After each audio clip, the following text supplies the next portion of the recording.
of this year for Tariq Bakari. We can tell you that a familiar face now returns to Charlotte City Council. Edwin Peacock has been appointed as the interim representative here for District 6.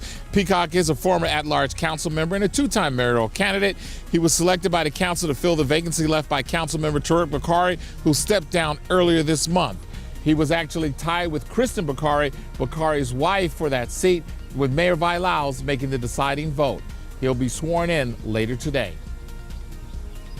And happening today, Gastonia city leaders are set to discuss their spending plan for the year ahead. Officials plan to spend more than $300 million without raising property taxes. City leaders will discuss that budget tonight before making their final vote on June 3rd. All right, heading out the door this morning, I-77 continues to flow just fine. Not seeing anything too majorly concerning. Do want to highlight that one ongoing accident, though, the newest one. It's on Park Road, a crash at Arkdale Drive. Otherwise, there's a look at some of those drive times. If you're coming in from Gastonia, it's going to take you just under 40 minutes to get you to Charlotte. All right, here's the storm timing from about 11 p.m. to 1 a.m. is where the storms start to work their way around Asheville, the Western Carolinas. 1 to 3 for the foothills and the mountains, and about 3 to 6. That'll be across the Charlotte area. So before the sun rises up, we will be storm free. And then through the day tomorrow. Tomorrow is the warmest at the top, and then after that, feeling a little bit more spring-like, less humid, but certainly feeling that humidity the next couple of days. All right, Chris, thanks so much for that. Of course, a reminder that the news does not end here. We are live all day with breaking news, weather, and traffic on WCNC Plus. We are streaming in just a couple minutes. It starts at 7 a.m. and we can't wait to see you there. Have an amazing day.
Well, thanks for joining us here live on WCNC Plus at 7. I'm Kaylin Hagwood in for Ben. And I'm Lisa Washington. It was another night of tornado warnings in parts of the Midwest, Oklahoma, Missouri.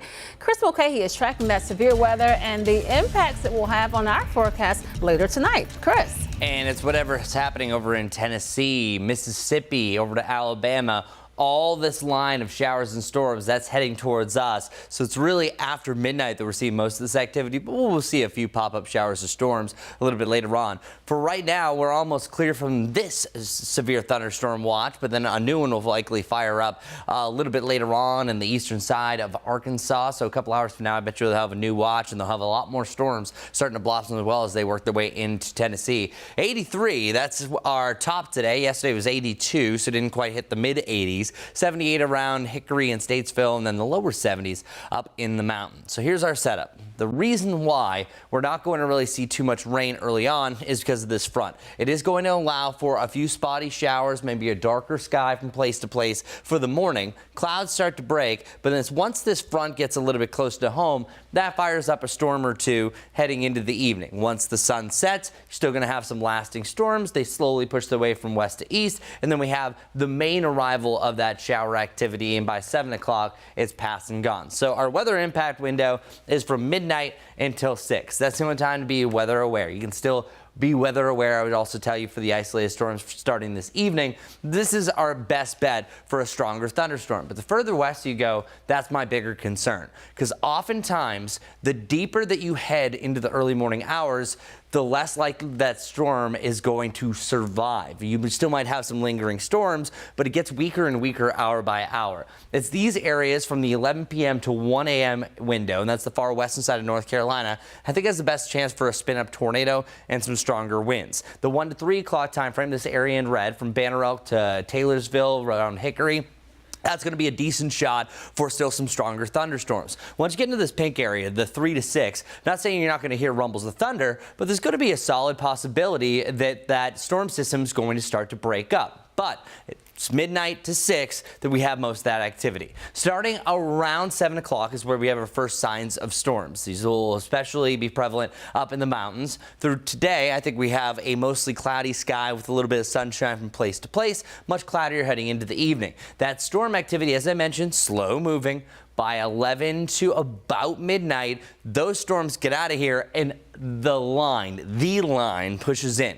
Here's that 3 o'clock time frame, as I mentioned, right around the Lincolnton to Hickory area. Seeing some stronger storms at this point. Wouldn't be surprised if there may be a stray warning. I'll be here earlier in the morning tracking this line, and then this line unravels. You're seeing a lot more green. Green is still some moderate rain to even heavier pockets, but it's not as prevalent and organized. By 5 to 7 o'clock, this line is fully out of here, and I think it's lost its severe potential. But then we will have the eastern side of the Carolinas, their turn for that to rejuvenate and form into another line of stronger thunderstorms. Right here, this is the main event. This is where we're going to see the worst of the weather, likely widespread wind damage, and even a chance for more tornadoes, more tornado warnings to pop up. We only have the low to a medium threat for severe storms just in case that line survives. Even though all of us do have a low threat for tornadoes, as I mentioned, it's that area that's either side of midnight. Best chance for some spin and some shear, but the outside chance for a spin-up tornado is not out of the question. As you can see, it's a few of those rotation tracks, but then we're good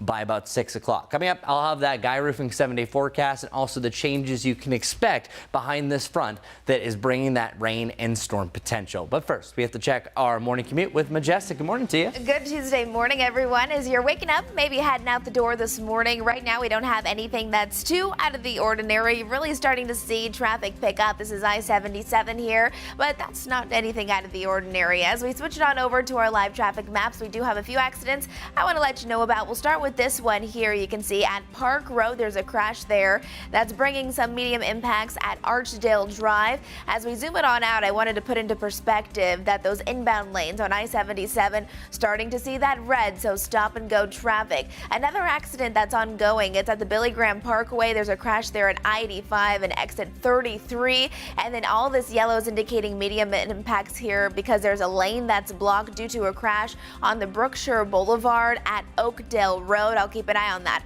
for the next couple of hours. Kaylin.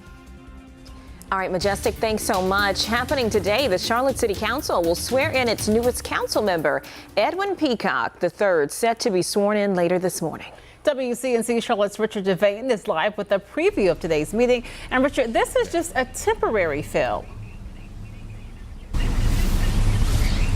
That's absolutely correct, Lisa. Good morning to you. Good morning, Kaylin. Good Tuesday morning, all. Yeah, Peacock is just going to fill this role until the end of the year, and then there'll be the election, and someone else will represent District 6 is where I'm standing right now. But as we look at video, the council made a choice picking a familiar face to replace Tariq Bakari. Edwin Peacock has been appointed as the interim representative here in District 6. He's a former at-large council member and two-time mayoral candidate. He was selected by the council to fill the vacancy left by council member Tariq Bakari, who stepped down earlier this month. Peacock and Kristen Bakari, Tariq Bakari's wife, actually each splitting the vote 5-5 among those council members, leaving Mayor Vi Lyles to cast that deciding vote, which she did for the former council member. Known for his bipartisan approach and business background, Peacock says he's eager to serve the residents of South Charlotte and help move key initiatives forward, including his support of the city's transportation plan. And also, we heard from Kristen Bakari yesterday. Take a listen. We have to continue to make it easier for people to come to these areas to work. I'm here before you today for 3 reasons. Number 1, I believe that I'm qualified. Number 2, I have experience. And number 3, and I think perhaps most importantly, I have perspective. In fact, it probably doubled down my desire to take over the seat.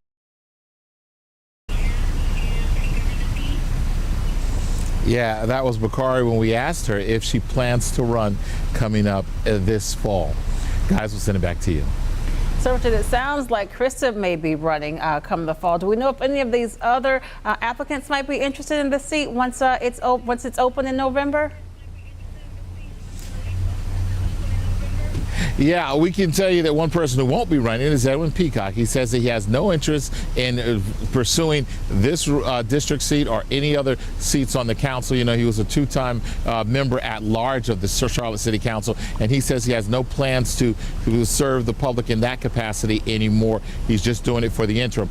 All those other candidates, including the person who actually represented District 2 when Peacock was actually a member at large, Annie Doolin, all those folks who went before the council yesterday and recently and spoke to them, they can all run. Some of them already said they plan to throw their hat in the ring. This is the most competitive seat in all of the city of Charlotte. Tariq Bakari winning the last 2 elections by less than 600 votes. This is a highly competitive district seat, so not just for the primaries, but also for the general election. So people will be paying a lot of attention to what happens right here in District 6. Sure they will be. All right, Richard Devane, thanks so much for that report.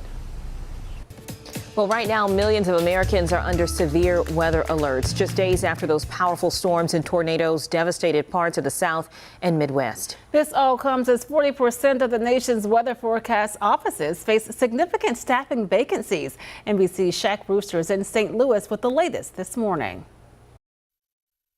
Another round of dangerous weather threatening millions, all clashing with the scramble to clean up. There's a lot of need, and there's a lot of severe weather in the forecast. At least 102 tornadoes were reported since Thursday. From Colorado Oh my God. to Oklahoma. Wow, dude. To a deadly twister in St. Louis that damaged more than 5,000 buildings. On the ground, you see the impact of those 150-mile-an-hour winds. Home after home after home completely destroyed. Devastation expanding not just for blocks, but through entire communities. They tarped it up yesterday after they removed the tree. Geraldine Jurgen is now rushing to clear debris for her daughter and 4 grandchildren after a tree crashed into their home just days ago. We're going to stick together, we're going to stand strong, we're going to survive it. We're stronger than the winds. The same system that killed 19 people in Kentucky. Kathy Park is there. It took seconds for people to brace for impact. The tornado came through with so much force, the house across the street launched hundreds of yards right here An unrelenting pace of severe weather coming as about 40% of the nation's weather forecast offices are facing significant staffing vacancies, including in Jackson, Kentucky. But the agency telling NBC News emergency alerts went out and the office remained fully staffed through the duration of the event using surge staffing. Tom Fahey's organization tracks those staffing numbers. How exhausted are some of these meteorologists at this point? These individuals, they've been carrying a great load for a long time. We have to wait to see what happens here with the administration to give us more relief, to get more employees hired. Well, new this morning, we're learning the city of St. Louis is facing major scrutiny after storm sirens did not go off in some neighborhoods. As NBC's Laura Barzuski explains, the mayor is now blaming human error. North St. Louis residents have been asking since the storm hit, where were the sirens? I did not hear a siren. We just say everything started turning up. Big gusts of wind, trees started to lay down to the ground, big trees. Just hell. It just passed my parts up and just came down here and just tore up everything. No siren. St. Louis Emergency Management tested them the day before this deadly EF3 tornado ripped apart the city. But they do all their testing at every first of the month, but sirens didn't work this time. Nothing came through. I heard them the day before, but I ain't heard nothing. Do you think if you would have heard the sirens that would have made a difference? It would have made a difference for me because I could have got to somewhere a little safer, but if he heard it, he just still would never fell on it. Lawrence Poole is talking about the roof that fell on top of his friend during the storm. He's been helping him put a tarp over his home. So much grief floating around there, you can feel it. It makes people sad. Tony Davis says he might have made it to the basement if he had warning, but instead he got trapped. I was stuck up there when I went to try to get out. My steps was gone, so I couldn't run. I say, well, I just got between my door jamb and say, let's go. Mayor Kara Spencer says the reason the sirens didn't go off, to put it simply, someone did not push a button. But at the end of the day, this was a human failure. We know that our emergency management system also issued 317 direct messages to the community to let them know. Poole is upset learning this is the reason they didn't have warning. It makes me, it just ticks me off. It don't make sense. A current city protocol document says warning sirens are supposed to be activated at the fire department dispatch center or city emergency management agency. Spencer says that's changing. It was not exceptionally clear about whose roles and responsibilities it was to do what. It is now my responsibility and my role to ensure that moving forward, this protocol is crystal clear, and it is. This protocol is calling for our fire department, who is staffed 24 hours a day, to issue those warnings. Laura Barcheski, 5 on your side. Well, throughout these disasters, we're hearing amazing stories of rescue and kindness. In St. Louis, entire communities are joining together to provide all kinds of essential items. The Urban League is also partnering with the United Way to help get people support quickly. Shaving gel, razors, mouthwash, deodorant donations generally go from being dropped off and they're in someone's kitchen within 15 to 17 hours. Because we need to learn how to give back and come together in a time of need. Well, coming up live at 8 a.m. here on WCNC Plus, WCNC Charlotte's own Walker Lawson will join us live from St. Louis with an update on the damage and cleanup. 7:14 now in Kentucky. A former pastor is counting his blessings this morning after the tornado passed right through his house. Tracy and his wife Stephanie hid in the bathtub as an EF3 tornado ripped their home apart. Even though they've lost their home, they are thankful to have friends and community to lean on. Combination of the roaring train sound of the tornado and then things exploding and banging. And I looked up and realized that the rafters and roof were completely gone on every place in the house except the bathroom. We realized we were probably 5 feet away from death, and we're safe.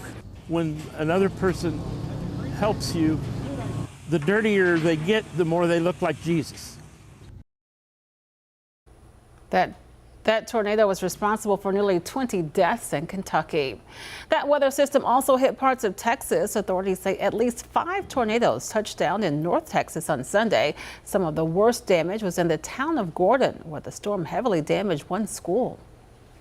Our athletic facilities are demolished. The direct path that went through our football field, baseball field, and so yeah, it's pretty extensive. You know, the rain it set up in there and rained for a pretty good time after the storm went through, and so it got into the school building pretty bad. A lot of water damage right now. We were waving people off the street that were driving through and trying to get as many people into the building as possible before it hit, and so I think we had 10 or 12 people, you know, watching trees snap, and then just actually literally watched our roof come up and lay back down. It was probably one of the worst experiences of my life.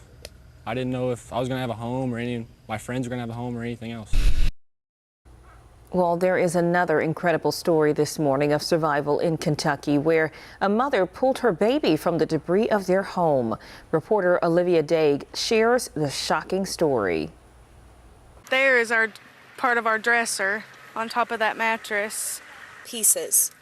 That's all that's left of Tara Hollyfield's home. The house was right here where this concrete slab is, and they said that most of my stuff was over here in the neighbor's yard. Friday night she was in bed, alerted by the sound of wind and frantic texts from family members. You see it on the news and on social media, but you don't ever think it would happen to you or your family. She realized the storm was coming towards her home. She rushed to get her son, but the storm hit first. It flew me all up in the air, and when I landed, I stood immediately up and I went to go look for him. She found her baby in a pile of debris. The first thing I remember is when I got down, I really thought my son was dead. 'Cause he's not even 2 years old yet. After some stitches, she's hugging him tight and picking up the pieces of her life. They found an ultrasound picture when I was pregnant with my son.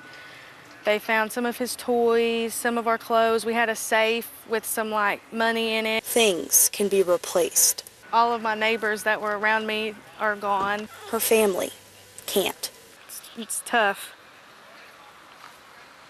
But I'm just thankful to be alive. It's a miracle to God that we're both alive, really. Wow. I mean, I just can't even imagine that. Mm-hmm. The thoughts of emotion, because you saw the status of the house. Yes. And especially being that young, more susceptible. And trying to find your child I can't even imagine. Yeah, being a parent, I just can't imagine what's that like. But we actually have a live picture. We have a reporter here, and Trey, you said this is Oklahoma, correct? Okay, so we're over in Oklahoma looking at some of the storm damage that we see here. Can't really see a lot. Is that pavement? That's what it looks like. It looks like chunks of pavement, which, by the way, the only time you're ever going to have blacktop that is lifted up from a storm is usually an EF5. That's usually one of the telltale signs. So I don't think that was the case unless something was under construction, but it's really tough to see there. But as you can see, that reporter is getting ready. Maybe we'll check back in with them to see what's going on, as they're going to maybe show some of the storm damage that happened in Oklahoma, where Oklahoma saw 6 reported tornadoes over the last couple of days. There's actually been 132 tornado reports so far over the last week, and 2 of those days actually accounted for more than half of those, and that was over the weekend. Our severe weather risk really high through Tennessee and yet again parts of Kentucky, northern Mississippi, Alabama. And as it gets a little bit closer to us, it is going to weaken some, but we still have a low to a medium threat for severe storms. The further west you go, I really want to harp on this, that's where we have the best chance for that storm system that's going to hold together. As we have been seeing a lot of these, anytime you have the hashed lines, that represents a strong or significant threat for whatever category they're talking about. In this one, tornadoes, that means a lot of EF2s could potentially happen in this zone. It's going to be the same type of setup. You have a line of thunderstorms that could be either a spin up or there can be sometimes supercells along that. If there's an individual storm, that's a better chance for a long track tornado. And that's why we have that big area of red. There's also a 2% chance for a tornado closer to home, but I think it's a little bit closer to the Asheville area, further western North Carolina, that has the best chance for a tornado, but I'm not going to discount it at this point. So here's what's happening. We have an active line of storms that are starting to erode right along the Mississippi River. By the time you get to about noon, it's starting to unravel. Some of that energy could work its way for our evening, but it's this line that we're keeping an eye on. It's the little bows that have the chance for some gustier winds. This right here is representing a supercell, especially if one kind of outruns the line. There could be supercells along here. That's a rotating thunderstorm. 100% of the time it'll give hail, 30% chance for a tornado, but this line is going to be fast moving. The faster it moves, the better chance we have for severe storms and for it to hold together. It's really around that midnight hour that I've really seen the best chance for an overnight tornado, at least for us here in the Carolinas. And it's these little notches and kinks in this line that will give that a possibility. So Asheville up to Banner Elk to Boone, I think your window of opportunity is really anywhere from about 11 to about 2 a.m. Once you get to about 3 o'clock, if this thing is a fast mover, you could still have some gusty winds along this frontal line, still a chance for maybe an isolated storm, a little bit of hail. We'll still keep that chance for a spin-up tornado along this line. That's why we're going weather alert during this time frame, just in case it does hold together. Best case scenario, it breaks up, it slows down, and we just have some rain, and we're good to go. The plants are happy, you're happy, and we don't have to clean up. By about 6, 7 o'clock, we're good to go. Slightest chance for an isolated shower during the afternoon, and your Wednesday is looking great, actually. Today we have the lower 80s. It's humid. Tomorrow's still humid, but we will clear up those clouds, allowing for a sunnier day with highs in the upper 80s. And that muggy meter, you can see that it spikes close to that 70-degree point. So that's why it's still going to be fairly unstable through the overnight, and that's why we're staying a weather alert. But our dew points actually spike heading into the early morning hours, and then after that, some much drier air. Also, you're going to notice that the winds are going to pick up for your Wednesday night heading into Thursday. Gusts peaking to around 30 miles per hour each afternoon for Charlotte, about 40 to 50 miles per hour for our North Carolina mountains. Our Guy Roofing 7-day forecast shows a busy weekend. Memorial Day weekend, we have Charlotte FC Saturday, Coca-Cola 600 Sunday, and then, of course, Memorial Day. There is a slight chance for a pop-up shower or storm on Sunday and Monday, but all in all, not too bad. Majestic? Let's take a look at some of those drive times as you are heading out the door on your Tuesday morning. Starting to see more oranges pop up. You can see from Gastonia to Charlotte about 46 minutes to get you there. If you're coming in from Salisbury, that's where it's going to take you over 50 minutes. So plan accordingly. Live look outside. This is I-77. This is actually out towards the lake. It's just kind of positioned in the opposite direction. Going to be a busy road for Memorial Day weekend coming up this weekend. Make sure you're just really being safe as we are looking at a busy travel weekend ahead. Let's take a look at some of those ongoing incidents that you'll want to know about. Park Road, there's a crash there still ongoing at Archdale Drive. Starting to see some of those impacts there. Another one, this has been ongoing for quite some time. Billy Graham Parkway, still seeing that crash at I-85 near exit 33. We have a lane that's blocked due to a crash on the Brookshire Boulevard at Oaksdale Road. And then another one I want to highlight here, it's not a crash, but it's a stalled vehicle on Tom Hunter's Road. You can see more of that orange popping up, indicating that that is bringing some backups for your Tuesday morning commute. It's Tuesday morning tailwagger time with our friends over at Animal Care and Control. Last week we featured Tucker. Tucker looking up because Tucker is still looking for a forever home. Look at that guy right there. Let's bring on today's tailwagger. This is a big guy. His name is Snubble. Snubble weighs about 60 pounds. And here's what they say. This is a really nice dog. He is crate trained, house trained, knows commands, dog and kid friendly. So really, what more can he ask for? That is Snubble. Look at that face right there. He is available at Animal Care and Control, one of so many dogs that need adoption right now. Snubble, you can find him at Animal Care and Control, 704-336-7600 to make an appointment, or they're open Monday through Friday, 11 a.m. to 7 p.m. Saturday and Sunday, 11 a.m. to 5 p.m. Let's make sure that we do find a forever home. That Snubble, once again, weighs about 55 to 60 pounds. He's a great dog. He's a cool cat. His name is Snubble, and he is our very special Tuesday morning tailwagger. Well, Billie Eilish fans, get excited. The Grammy and Oscar-winning musician is coming to Charlotte. She'll perform at the Spectrum Center on October 19th and 20th. Ticket pre-sales start today, and general ticket sales kick off Thursday. Always enjoy her. Plus, Elmo, Big Bird, and the Sesame Street crew have a new home. The iconic children's series set to air on Netflix later this year. Now, Sesame Street is entering its 56th season, if you can believe it. No details have been given exactly what it's going to look like, but they do say that fans should expect a slightly new format when the show returns. It will also still be available to watch on PBS. I mean, who doesn't love Sesame Street, right? Oh my goodness. Sunny days. Yeah, you're brave. You grow up with it. Yeah, right. It's a great show. All right, well, we are going to take a quick break right now, but make sure you keep it right here on WCNC Plus. We're going to have another check of your weather and traffic in just 2 minutes. And then Kaylin and I will be back with the headlines at 7:30. Stay with us.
Well, good day, everybody. We do have a risk for some strong storms as we head through the overnight, so just keep that in mind. Stay weather aware as you're going to have that possibility.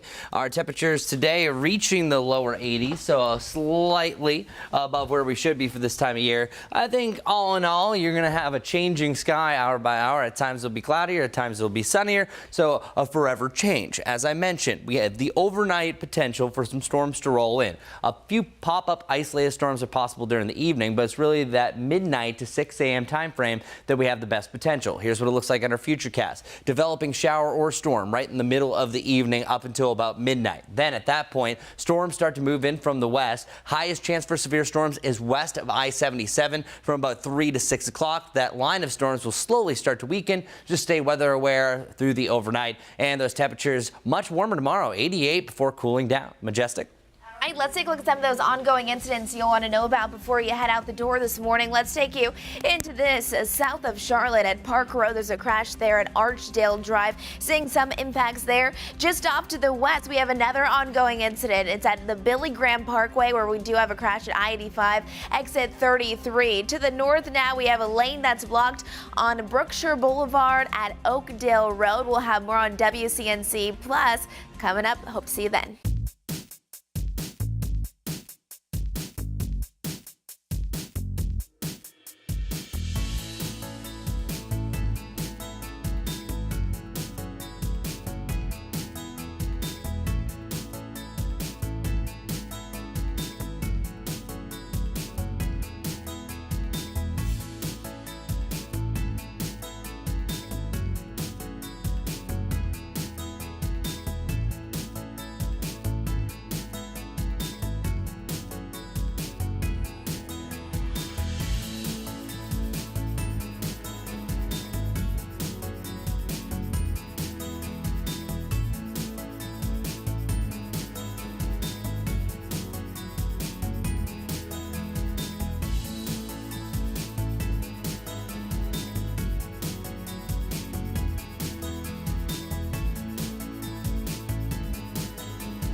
Streaming live on WCNC Plus at 7:30, I'm Lisa Washington. And I'm Kaylin Hagwood in for Ben.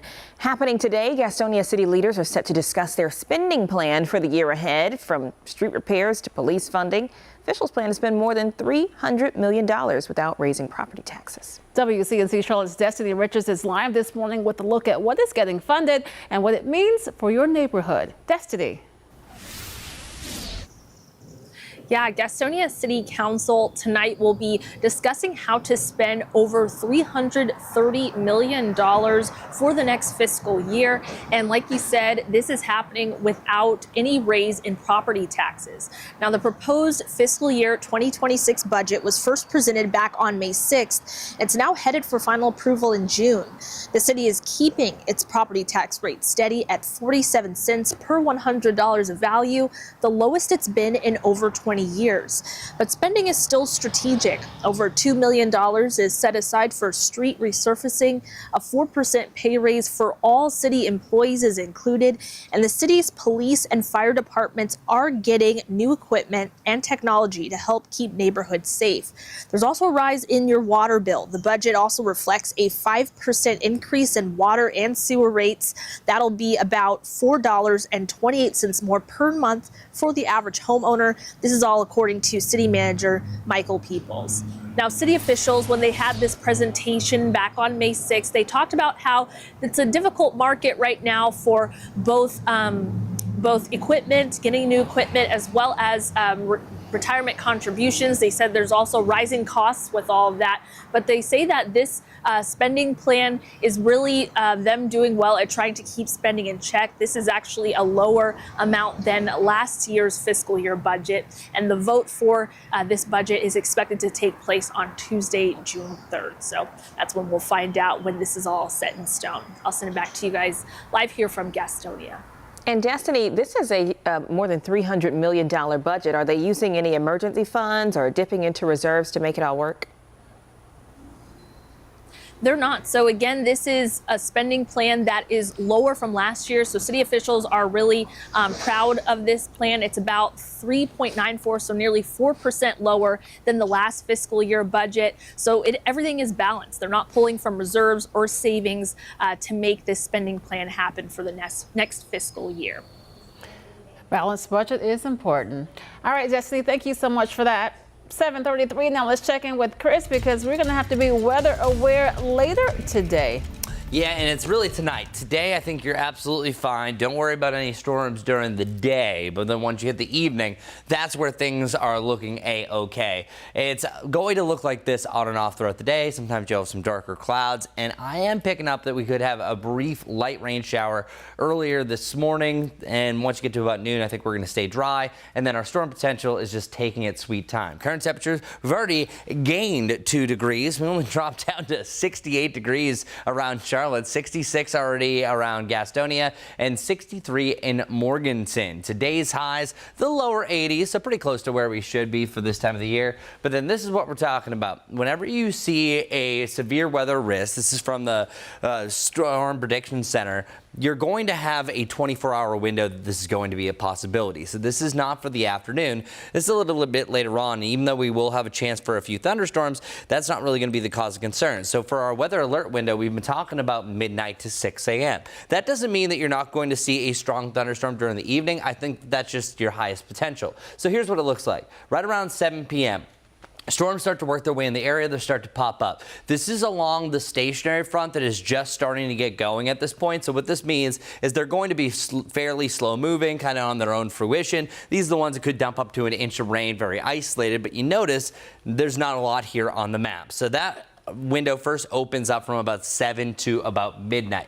Once you get to about midnight to the early morning hours, that's where that main line of storms that will have a history that likely will put down a bunch of wind damage, some microbursts, some large hail, and then also possibility of tornadoes. That'll be in our western viewing area. So the further west that you go, the closer this arrives by midnight, the more unstable it's going to be. Oftentimes, these storm systems, if they're moving fast, can make their way to the Charlotte area before eroding and plans still allow for some gusty winds and some severe weather potential. So it's one of two scenarios. Either it slows down, weakens, and we don't have much of an event, or it stays fast as this is showing, and that could still keep some stronger storms around until about 5 a.m. At this point, I think you just have general rain. Typically behind a line of thunderstorms, you have something that's called stratiform precipitation. That's just light to moderate rain that can last for a couple hours. That could be the case in scenario. By the time the sun rises up, the rain will be exiting off towards the east, storms pushing past the Raleigh area, and then good news for us. So I really like the way things are trending overall. So that is just your, again, severe weather window really after midnight till about sunrise, and then thereafter, it's still a humid day. 88 could feel like 90 degrees, but then the cold front that's been bringing all that mess off towards the west eventually is going to pass. That's why we're cooler in the lower 80s on Thursday. The true effects of that cooler air doesn't arrive until Friday. This 77 will feel great, by the way. We have a nice break from the humidity, and it looks like all in all it's going to be a decent holiday weekend. Just a slight chance for a pop-up shower or thunderstorm Sunday and Memorial Day, but hey, it could be a whole lot worse. Something I usually say about traffic, so let's check its status. And those roads are going to start to really become quite packed with Memorial Day weekend straight ahead, whether you're leaving town or people are heading into town. So yes, you'll want to keep that in mind if you do have any plans over the next several days. Here's I-77 at York County. You can see traffic is flowing smoothly, but starting to see lots of red popping up on my live traffic map. Up and down I-77 there, up towards the lake, through Uptown, and even through parts of South Carolina. As we zoom it in, now you can see our ongoing accidents that you'll want to know about. Let's highlight a few of them. We'll start with this one south of Charlotte. It's in Park Road, and there's a crash there at Archdale Drive. So Park Road and Archdale Drive, that's where we are seeing some medium impacts there. Just off to the west at Woodlawn Road, there's a stalled vehicle on Tryon Street. Starting to see lots of orange pop up, indicating slow moving traffic out that direction. And finally, this ongoing accident, I've had my eyes on it for quite some time now. Still looking at it, Billy Graham Parkway. There's a crash there at I-85 and exit 33. We'll have a full look at those drive times coming up in just a bit. Lisa. Majestic, thank you. In Washington, President Trump is expected to meet with House Republicans today as the party debates his one big, beautiful budget bill. Despite some pushback from conservatives, debate could begin on the bill as early as tomorrow. NBC's Alice Barr following the latest this morning from Washington. Well, thank you very much, everybody. President Trump taking a trip to Capitol Hill today to urge House Republicans to pass the massive budget package of his top policy priorities. This is arguably the largest and most comprehensive piece of legislation that Congress has worked on in probably generations. Republicans can pass it on their own, but there are internal divisions over how to pay for spending increases on immigration and extending the 2017 tax cuts, including through cuts to Medicaid and food assistance. We got a few issues to resolve, but we're working with all the interested parties to do that, and I'm confident that we will. The bill already cleared one committee vote. The Rules Committee now set to take it up starting at 1 a.m. tomorrow. Democrats slamming the timing, accusing Republicans of hiding the debate. Republicans know that their efforts to take away health care from millions of Americans is deeply unpopular. President Trump also focused on foreign policy in a 2-hour phone call Monday with Vladimir Putin, pushing the Russian leader to end his war in Ukraine. I said, when are we going to end this, Vladimir? I've known him for a long time now. I said, when are we going to end this bloodshed, this bloodbath? It's a bloodbath. And I do believe he wants to end it. The president also spoke separately with Ukrainian President Volodymyr Zelensky, who said his country wants a full ceasefire, but doesn't trust that Putin does. Nevertheless, President Trump saying negotiations between Russia and Ukraine will begin immediately to end the war. At this point, there are no signs of a breakthrough, with Russia making no commitments to a ceasefire, having just launched what Ukraine says was its largest drone attacks of the war. President Trump floating the possibility of Pope Leo stepping in to help the negotiations. In Washington, Alice Barr, NBC News. New this morning, North Carolina's economy is expected to grow nearly 3% this year. That's all according to the newly released state economic forecast. The biggest job increases are expected in fields like education, health, and construction, but experts are predicting lower overall growth compared to last year due to ongoing trade tensions and recovery efforts from Helene. Meantime, this morning, former President Joe Biden is still weighing his options after being diagnosed with prostate cancer, which doctors say has spread to his bones. Biden's team says the cancer appears to be hormone sensitive, making it more likely to respond to treatment. WCNC Charlotte's Megan Bragg verifies some of the biggest questions when it comes to the diagnosis. Biden, who is 82 years old, was diagnosed last week after experiencing urinary symptoms. To answer some top questions regarding prostate cancer, we went to these sources. Dr. Earl Burgess, a medical oncologist at Atrium Health Levine Cancer in Charlotte, the National Cancer Institute, and Mayo Clinic. The first question, how common is prostate cancer? We know that in the United States, 1 in 8 men are diagnosed with prostate cancer during his lifetime. Now, an individual man's risk is dependent upon additional factors such as his age, his race, his family history. Biden's cancer was characterized by a Gleason score of 9 with a metastasis to the bone. So what is a Gleason score? The NCI defines it as a way to describe prostate cancer depending on how abnormal the cancer cells in a biopsy sample look and how quickly they are likely to grow and spread. The higher the score, the more aggressive the cancer. Next, what are some symptoms that you should check on? It's very common for men who have prostate cancer to present with urinary symptoms such as increased difficulty urinating, urinary frequency, increased frequency of having to urinate at night. All of these are a result of a partial obstruction that the cancer itself in the prostate gland is growing and pushing on the urethra, which partially obstructs the flow of urine out. What types of treatment are available? NCI says there are different types depending on what a patient needs. Common treatments for metastatic prostate cancer include hormone therapy, chemotherapy, radiation therapy, immunotherapy, and supportive care. And finally, what are the best ways to take care of prostate health? The Mayo Clinic offers some healthy tips you can add to your daily life. Choose low-fat foods, eat more fruits and vegetables, cut down on dairy, and exercise most days of the week. With your Verify, I'm Megan Bragg. If you have something you would like verified, email us at verify@wcnc.com. Well, during a visit to Raleigh yesterday, former Vice President Mike Pence made time to share his support for former President Biden, sharing how cancer has touched his own family. I know I join millions of Americans today to say that former President Joe Biden is in our prayers. I know what advanced cancer means to a family, and so I wanted to assure Joe and Jill and their entire family of our prayers for his treatment and a full recovery. I want to assure the Biden family, assure the former president and Jill that whatever differences we may have had, we all will be covering them in prayer in these difficult days ahead. Well, the former vice president made that trip to Raleigh to take part in a business roundtable on tariffs and tax reform. 7:43 now. Closer to home this morning, Governor Josh Stein is pushing for more Hurricane Helene relief. During a visit to western North Carolina, the governor unveiled his second recovery budget proposal. It includes an additional $891 million to help the area rebuild. One business owner says while the governor's proposal will help him get back on his feet, the potential foot traffic is also important.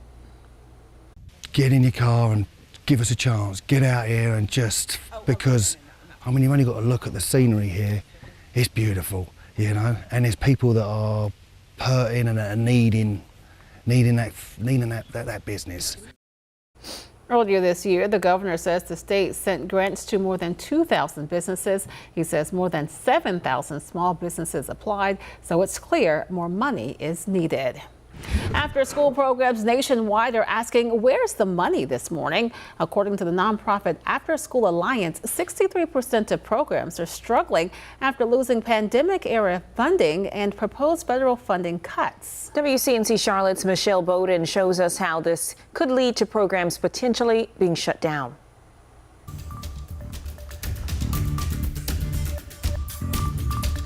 Congress sets aside federal money each year to help pay for after-school programs across the country and right here in Charlotte. Now, though, that money is in danger of being cut, leaving some programs trying to figure out how to stay open. It's very concerning. Del Gonzo runs Our Bridge, a free Charlotte after-school program that is at capacity with a waiting list of more than 100 kids. After-school program is crucial, not just for the kids and their development, but also for parents, for working parents. So having a space where the kids can be safe and taken care of, it's really important for the well-being and the stability of the family. She's worried because for 25 years, what's called the 21st Century Community Learning Centers has provided federal funding to more than 10,000 after-school programs across the country. That money, though, is currently on the line. That sounds like the federal funding is vital to what you do. Absolutely, absolutely. Without 21st century programs, hundreds of programs will not exist. If it's cut, it would mean that hundreds of thousands of children will lose the opportunity to have a place like this, to go after school and do their homework and be safe. As a working mom, it worries me always that, like, if my kids cannot come to an after-school program, I won't be able to go to work. I have to lose a part of my job to stay home with my kids after school. The possible federal cuts would be the second round of cuts. Pandemic-era help just ended months ago. That funding ended actually last December. So we are just grappling and trying to find funding to just compensate. The latest round of potential cuts means Our Bridge's newest location, housed at Pinewood Elementary, is in danger. The Pinewood program is so successful, with 92% attendance and improved reading and math scores, that 4 more Charlotte area schools have asked Our Bridge to open a program at their schools. But they need more money to do that. It's very stressful, just nonprofits in general is very hard. Our job is to make sure that we have the funding. The federal funding, it's crucial, and there's a lot of uncertainty. The After School Alliance surveyed people who run after-school programs and found 44% are worried about being unable to stay open. Most say their costs are going up and the amount of funding they receive is going down. Reporting in Charlotte, Michelle Bowden, WCNC Charlotte. Back to you. I don't have a connection to this, but today is JT's last day of his soccer program, which, by the way, soccer for a 2 to 3 year old is mainly duck, duck, goose, is from the one time that I watched him. There are some soccer balls, but then JT used more hands than feet. But, okay. Yeah, he does get that you're not supposed to use the hands. He does. He's just insubordinate. He's just like, this is much easier. And I was like, I totally get it, man. So 3-year-olds. I mean, what are you going to do, right? Yeah, as I was told, 3-nager, and I now understand why. I remember talking to your wife about this thing. Yep. Wait until 3. And I was just like, wait for it. And I was just like, all right, no, just joking. JT, you're fantastic. You're probably getting up here soon. Here's what you can expect throughout the course of today, as you are going to be maybe playing soccer a little bit later on and not using your hands, JT. 71 degrees around Charlotte, 64 degrees around Hickory. That's our starting point. And our end game will be in the lower 80s to the upper 70s. But today, you're really starting to feel the stickiness in the air. And I think that really escalates heading into the evening. So the evening you might get a storm, but even if you don't, it'll feel like it's going to storm just because the pure volume of that moisture that's in the air. We also got some baseball games that are going on. The Ghost Peppers. If you haven't made it to a Ghost Pepper game, I actually just went for the first time. It's fantastic, taking on the Legends.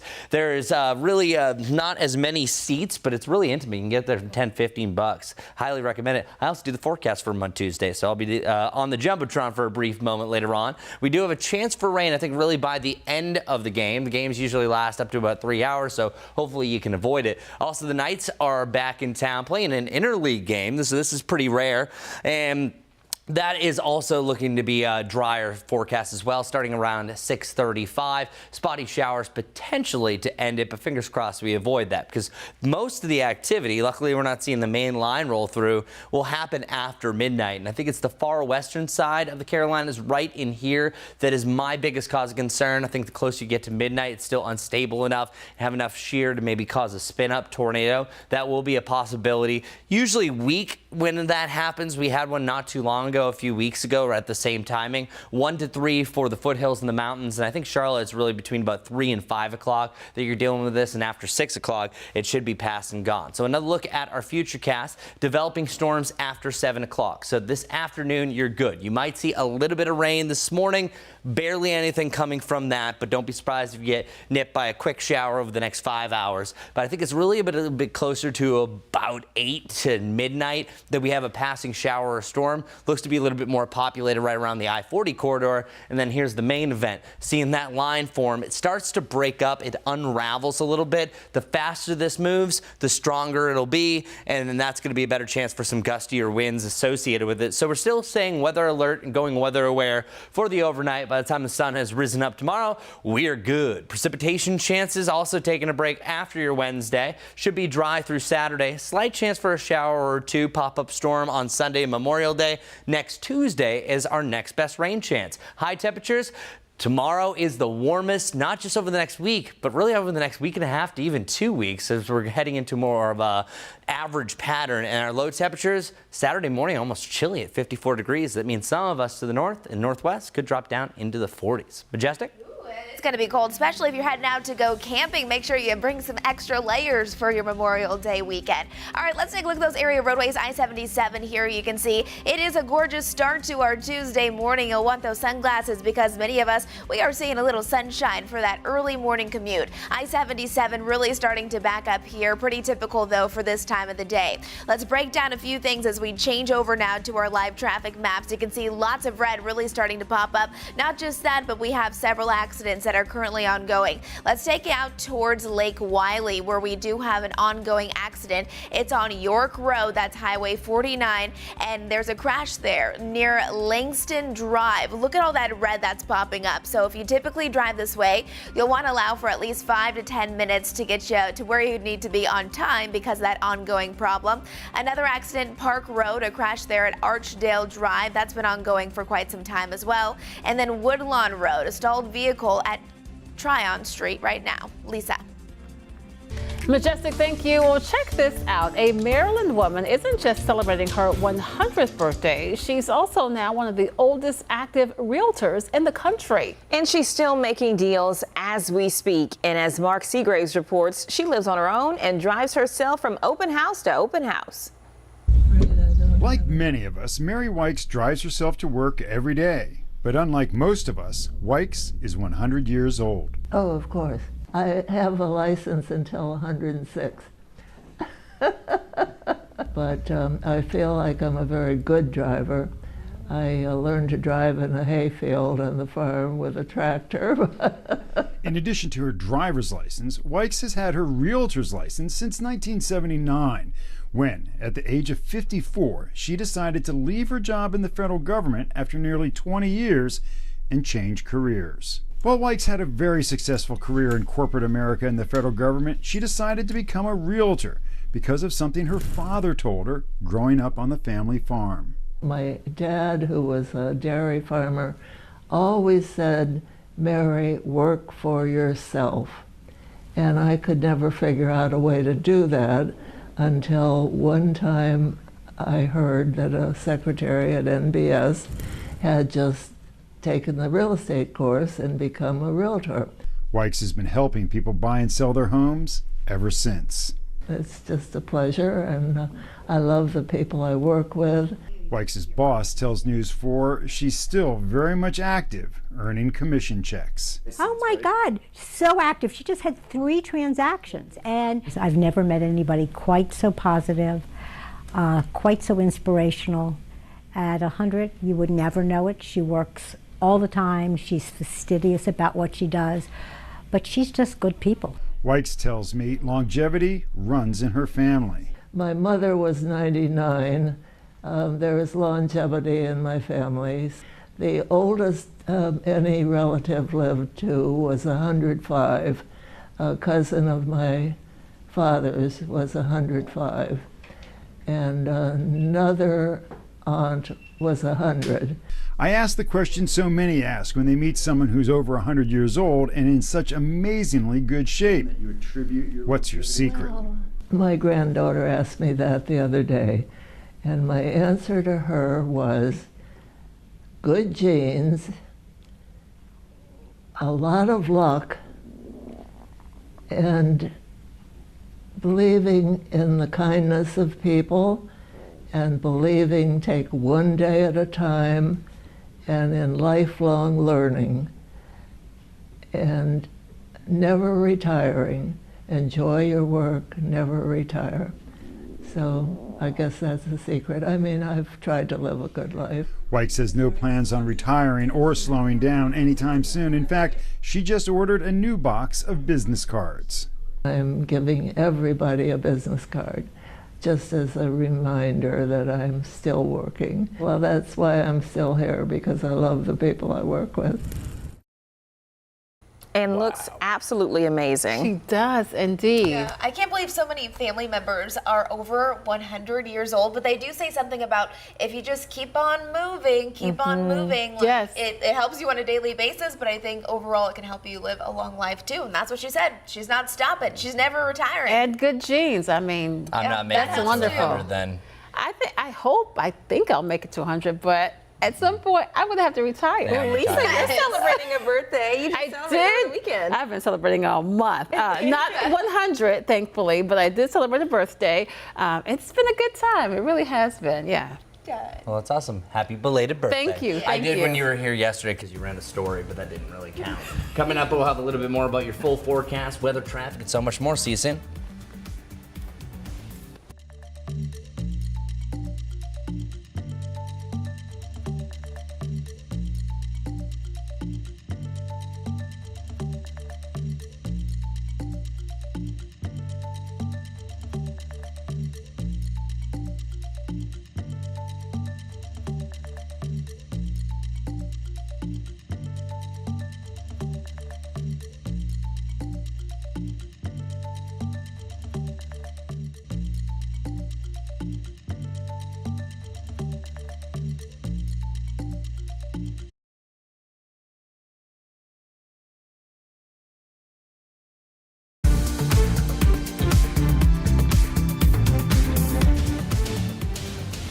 Well, good morning, everybody. We have some thicker clouds out there. Slight chance for a little bit of rain this morning. Then we dry out, and then we'll have a chance for a few storms during the evening. Better chance for some heavier rain through the overnight. That's why we're weather alert for the overnight hours into the time around sunrise, so about midnight to 6 a.m. 83 degrees for the afternoon, though. You're going to see some areas of sunshine and also some thicker clouds. Just all depends. For our Guy Roofing 70 forecast, I mentioned that's the reason why we're weather alert again. Really from about that midnight to about 6 a.m. hour. Tomorrow is also the warmest day that we have this week. 88 degrees after that. Feels a whole lot more comfortable, feeling great. Even the upper 70s heading into the holiday weekend. Majestic?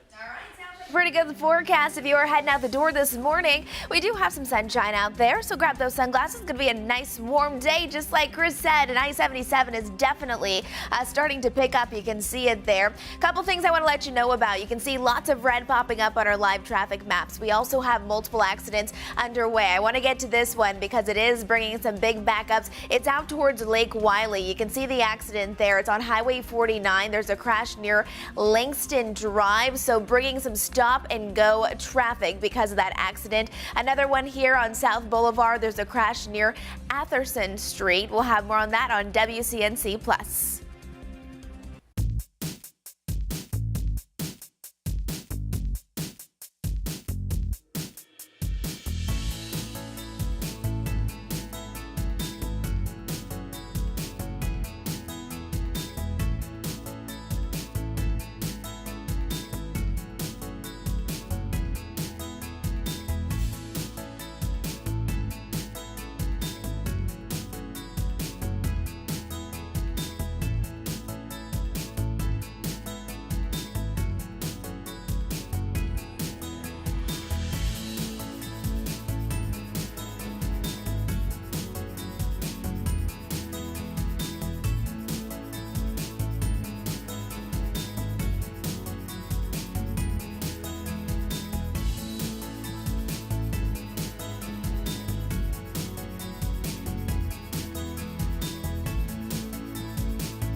for joining us here live on WCNC Plus at 8. I'm Kaylin Hagwood in for Ben. And I'm Lisa Washington.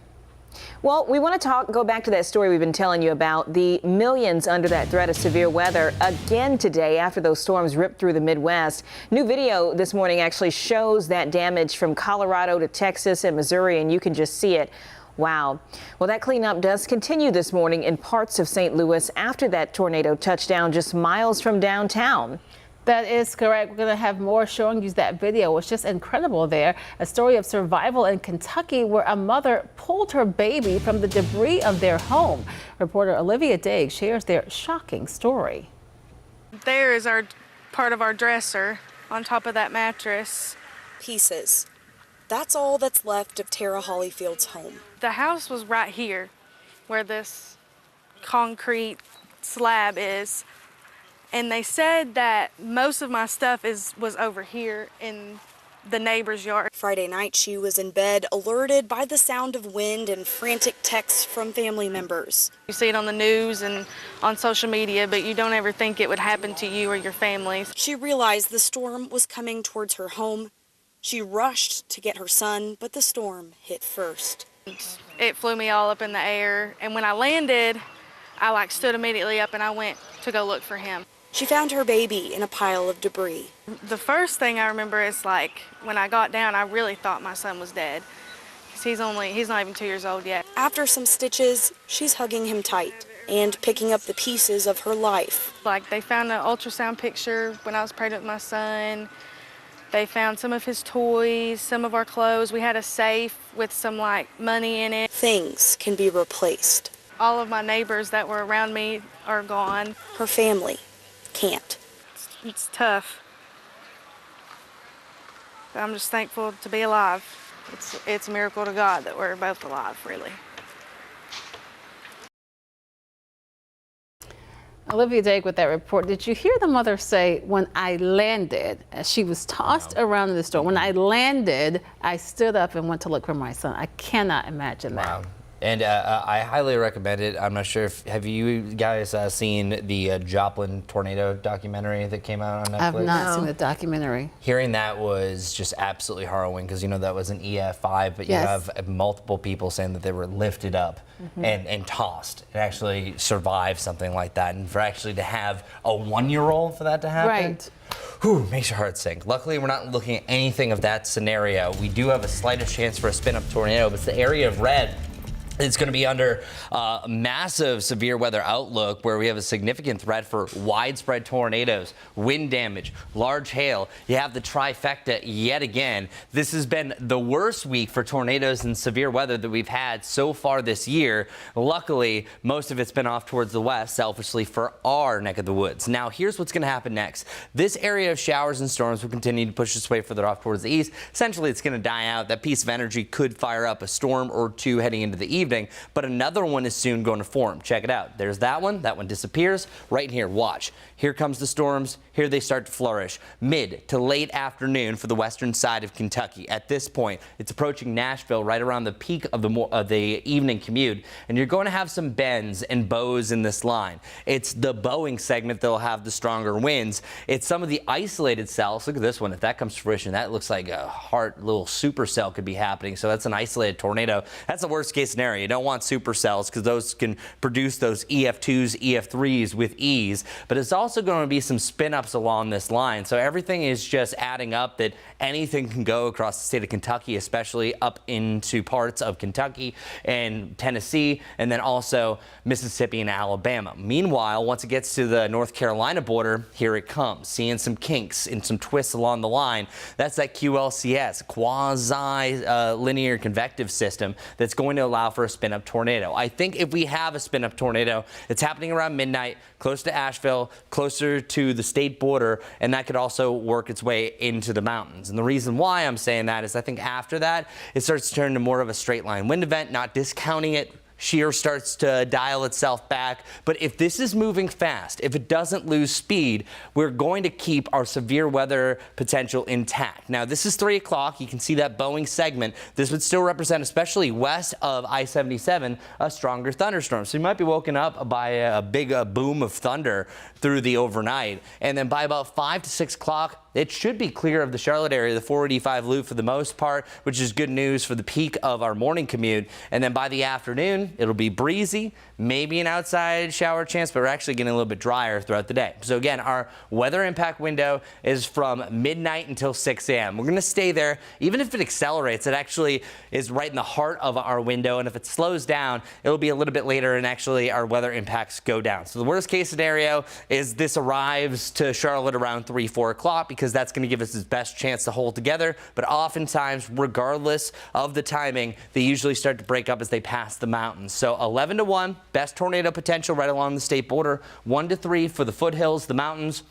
About 3 to 6 across the Charlotte area for the eastern side of our viewing area for that storm system will die out as that sun is rising up. I'm going to do this one more time, showing you some of the showers and storms.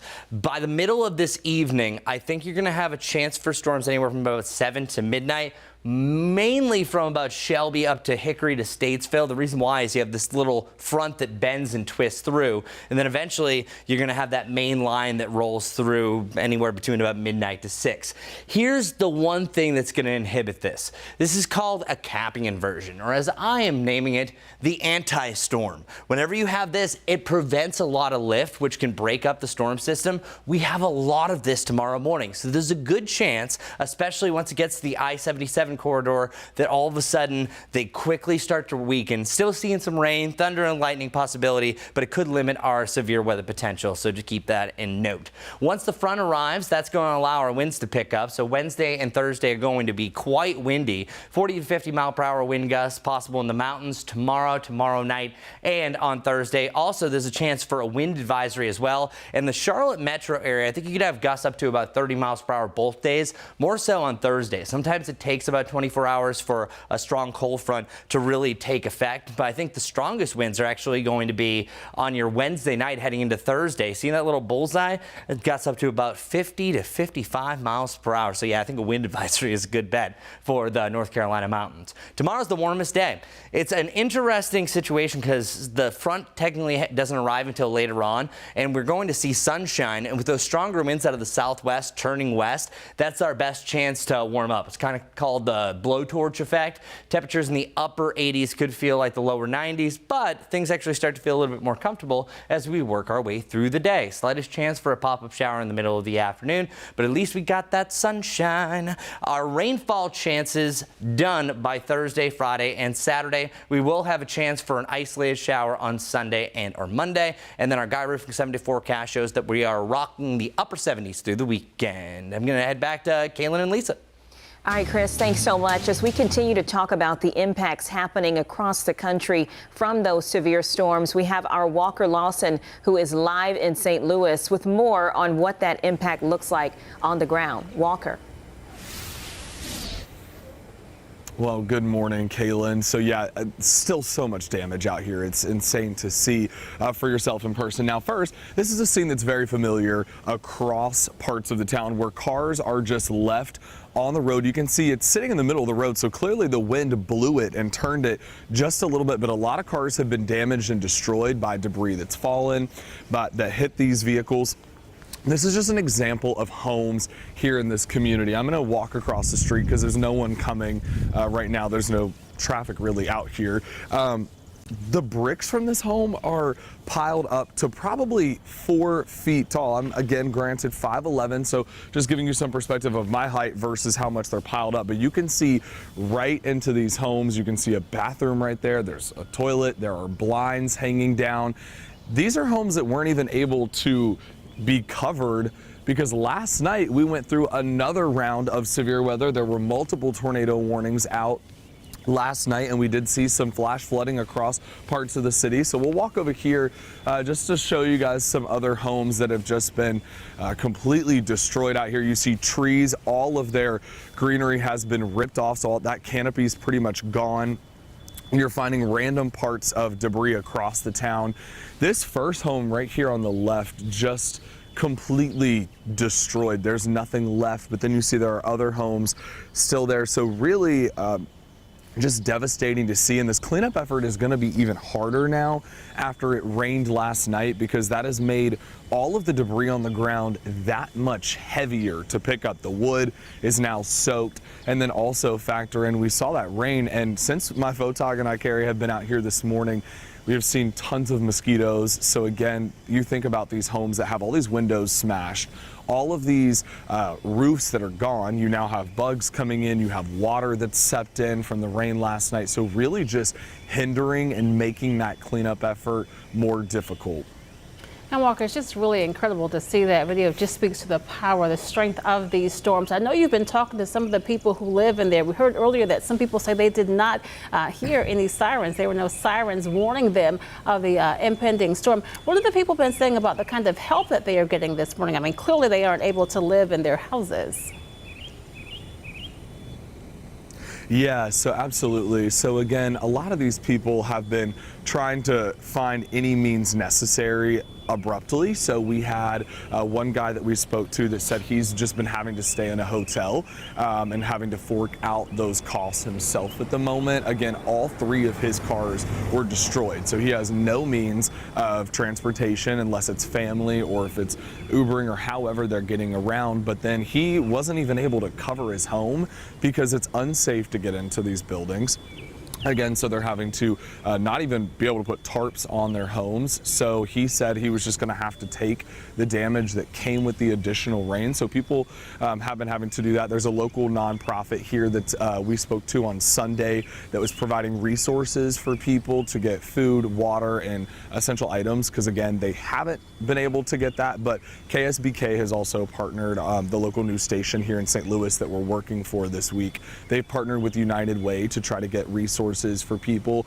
So if you head to the KSBK website, you'll be able to donate and try to find more resources there. So really still in the early stages of people just trying to get their means and bearings. As you can see, it's been difficult even for people to get around. We've had trees down and power lines down on streets. So thankfully we had good weather Saturday and Sunday and most of the day Monday. But again, the storms that rolled through last night have really hindered these recovery efforts today.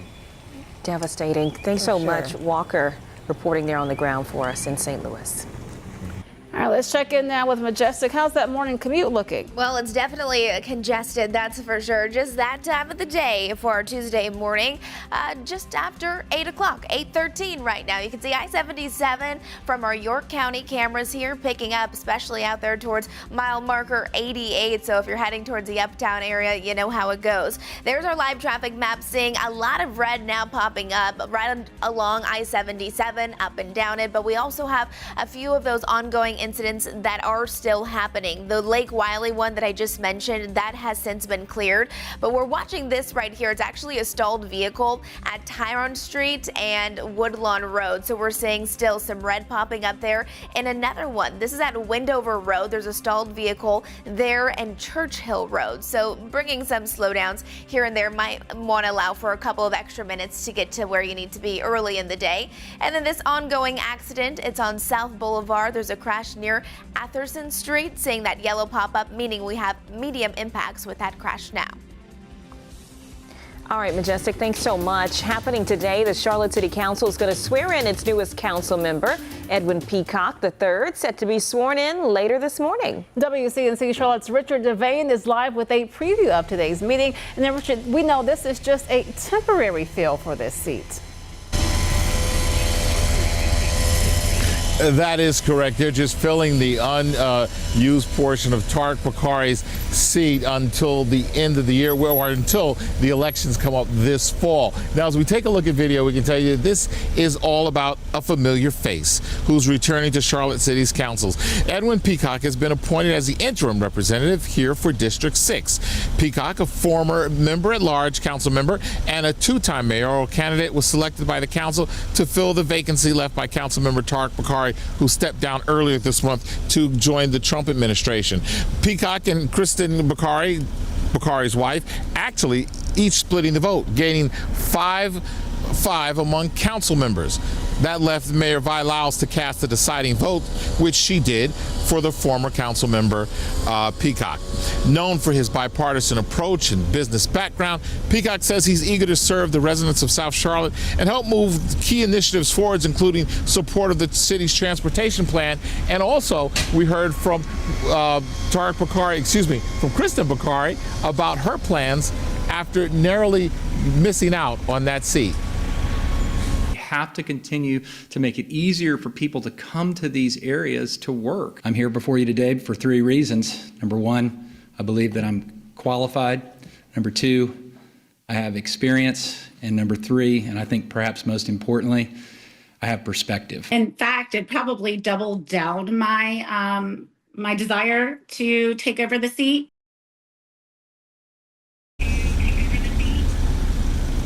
Yeah, that was Kristen Bakari talking about her possibility of running for election for that District 6, I should say, in the upcoming election this fall. We're right here in South Park. This is Richard Devane. Send it back to you.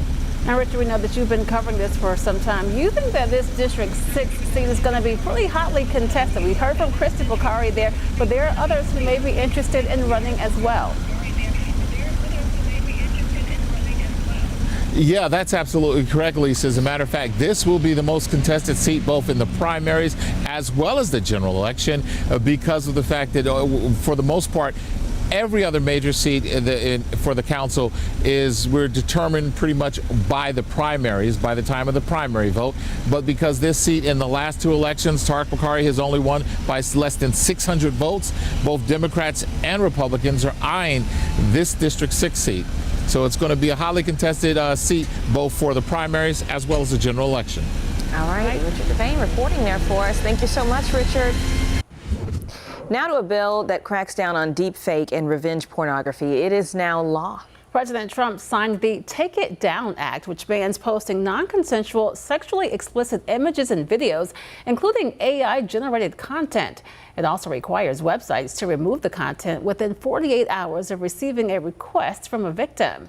Well, South Carolina Representative Brandon Guffey was at yesterday's bill signing in honor of his son Gavin. He took his own life back in 2022 after a man in Nigeria allegedly posed as a young woman online to trick him into sending explicit photos and threatening to release those photos unless Gavin sent him money. Well, we spoke with Guffey live last night on our Live Impact news stream on WCNC Plus about why this is so important. I think as with anyone who loses a child, and it's one thing to lose a child, but it's another to know that your child chose to take their life.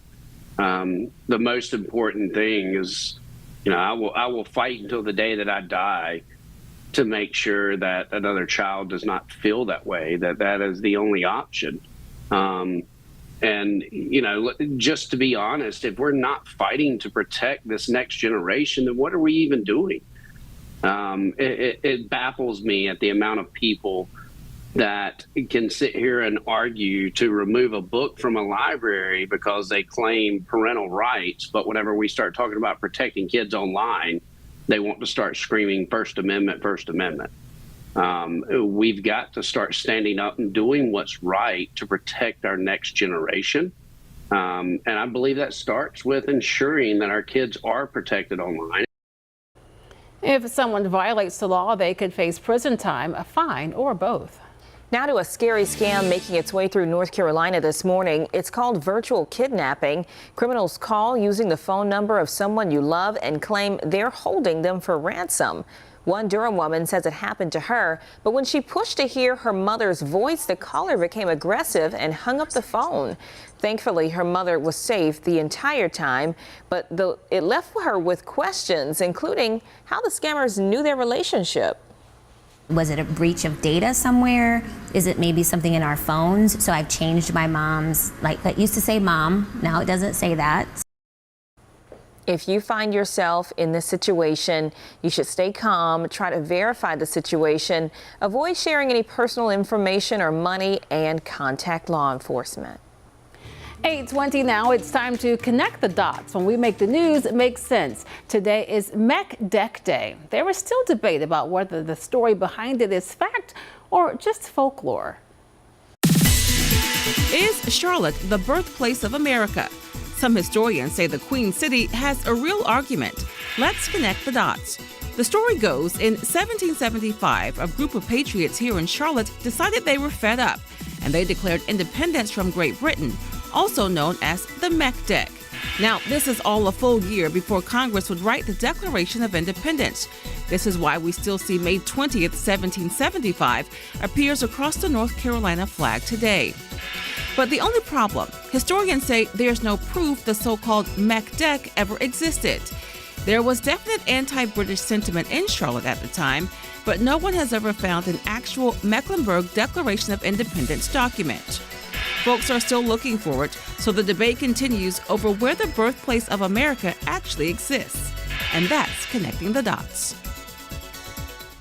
Thanks a lot, Lisa. Let's get right to it. You're seeing some darker clouds out there, and there's a slight chance for maybe a brief morning shower, but most likely we're waiting until the evening until anything happens in here. I'm going to show you why. We have the stationary front that's down towards the south. This is the classic setup for cold air damming, and this would create a cloudier and a cooler day for the Charlotte area up into the foothills. This eventually is going to get going, but it's going to keep clouds around. It's also some drier air, so that's really going to prevent us from having any storms for the afternoon, not until the evening. But whenever you have a dew point over 70, that is a muggy air you can wear environment, also prime storm fuel, so it's juiced up further off towards the west. Muggy meter, you can see that our moisture content is going to increase as we work our way to the afternoon. It feels muggy by the evening. Actually feels great right now. It felt muggier like 4 hours ago. Now we're a little bit drier, still into the lower 80s. You're going to be feeling it. But it's that storm fuel that's going to last through tomorrow morning before we start to dry out and the front approaches.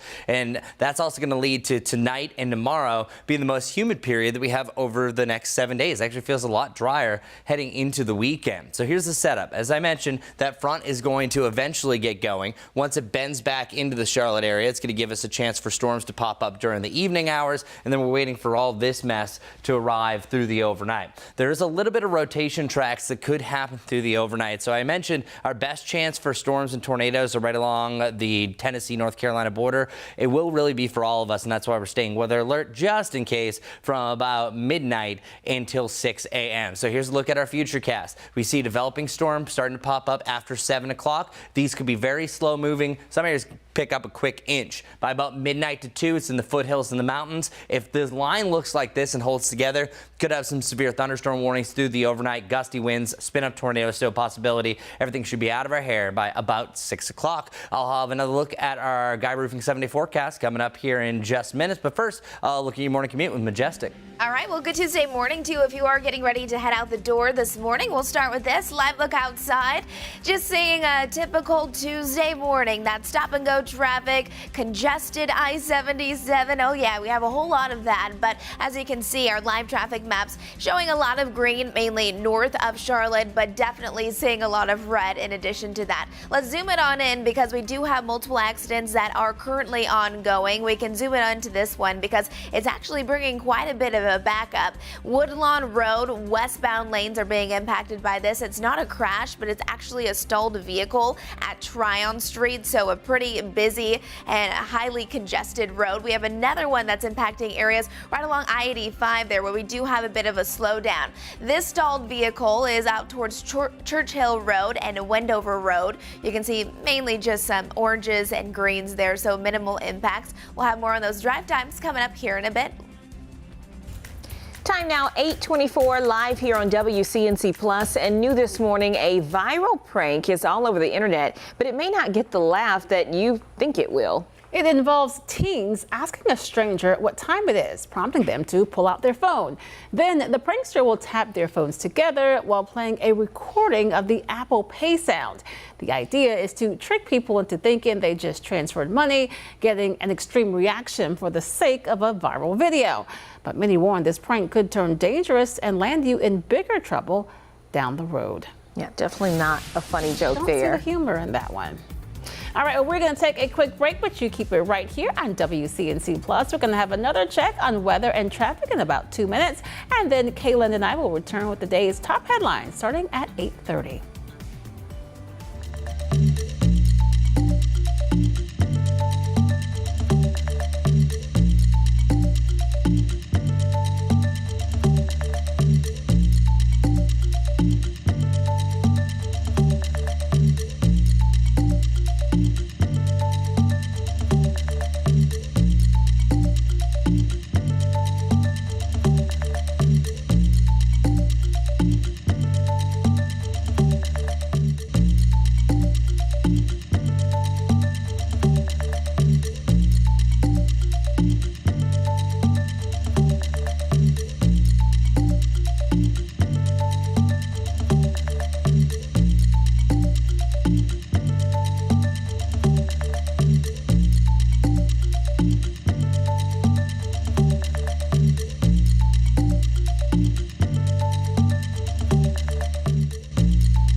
Good morning, everybody. And this morning actually doesn't feel too bad. Slight chance that maybe we have a passing shower over the next few hours. Most of us stay dry. We have overcast and mostly cloudy sky, but I think there's going to be some breaks in the clouds, allowing for a little bit of sunshine from place to place. Temperatures getting into the lower 80s and starting to feel a little bit steamier by the end of the day. That'll be translated as storm fuel. We have a chance for isolated storms this evening, but it's between midnight and 6 a.m.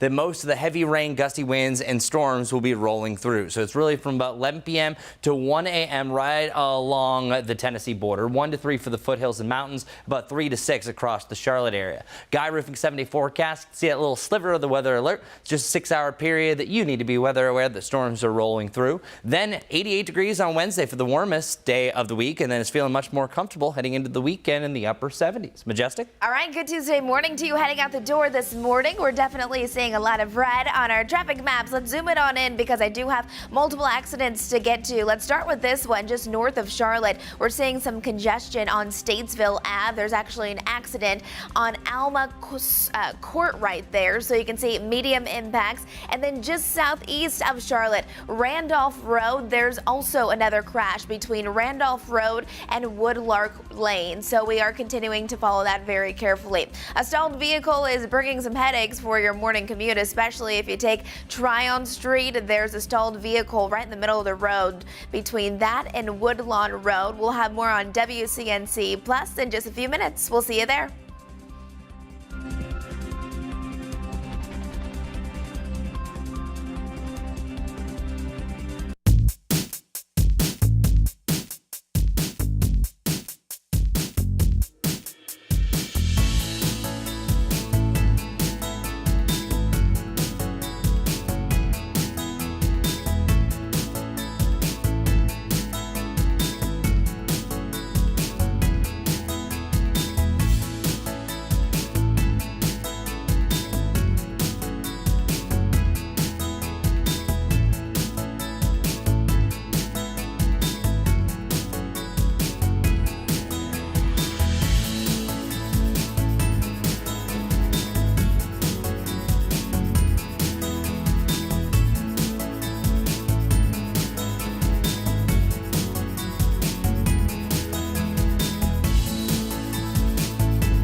For streaming live on WCNC Plus, it's 8:30. I'm Lisa Washington. And I'm Kaylin Hagwood in for Ben. Happening today, Gastonia city leaders are set to discuss their spending plan for the year ahead. From street repairs to police funding, officials say they'll spend more than $300 million, but they want to do this without raising any property taxes. That's right. WCNC Charlotte's Destiny Richards is live this morning with a look at what is getting funded and what it means for your neighborhood. Destiny. Yeah, Gastonia City Council is back in budget talks this evening. They're talking about how to spend over $330 million over the next fiscal year. And yes, they are doing it without raising property taxes for Gastonians. Now, this proposed 2026 fiscal year plan was first presented back on May 6th, and it's now headed for final approval in June. The city is keeping its property tax rate steady at 47 cents per $100 of value, the lowest it's been in over 20 years. But spending is still strategic. Over $2 million is set aside for street resurfacing. A 4% pay raise for all city employees is included, and the city's police and fire departments are getting new equipment and technology to help keep neighborhoods safe. The budget also reflects a 5% increase in water and sewer rates, so that'll be about $4.28 more per month on your water bill for the average home. That's according to City Manager Michael Peoples. And despite rising costs that are still present and a difficult market when it comes to getting new equipment as well as retirement contributions, they said that this is a lower spending plan. This is lower than last year's fiscal year budget, so they did well in keeping spending in check. And the vote for this fiscal year budget is expected to happen on Tuesday, June 3rd, so in a couple of weeks. I'll send it back to you guys live here from Gastonia. Well, Destiny, with this being a more than $300 million budget, are they having to use any emergency funds or dip into reserves to make it all work? They're not. So again, city leaders are proud of this budget plan. Everything is balanced. This is a 3.94 decrease from last year's fiscal year budget, and they did not have to pull out of any reserves or any savings to make up for any shortfalls. This is all a balanced budget for the next fiscal year. Balanced and less than the previous year. That's a good thing. All right, Destiny, thank you so much for that report. All right, here's your forecast. 71 degrees. That's where we're at right now. 70 in Rock Hill, 68 in Gastonia. Pretty decent start. Actually feels great. We cleared out some of the mugginess, and it will revisit us later on. Through this morning, back to the mid-70s by noon, under a mostly cloudy sky the way it's looking. And I think we're going to have those clouds pretty stubborn throughout the day, so kind of have that cold air damming type of deal that's going to keep us in the lower 80s. But our storm potential really starts to flourish after midnight. So it's midnight until 6 o'clock after midnight. Great song, by the way.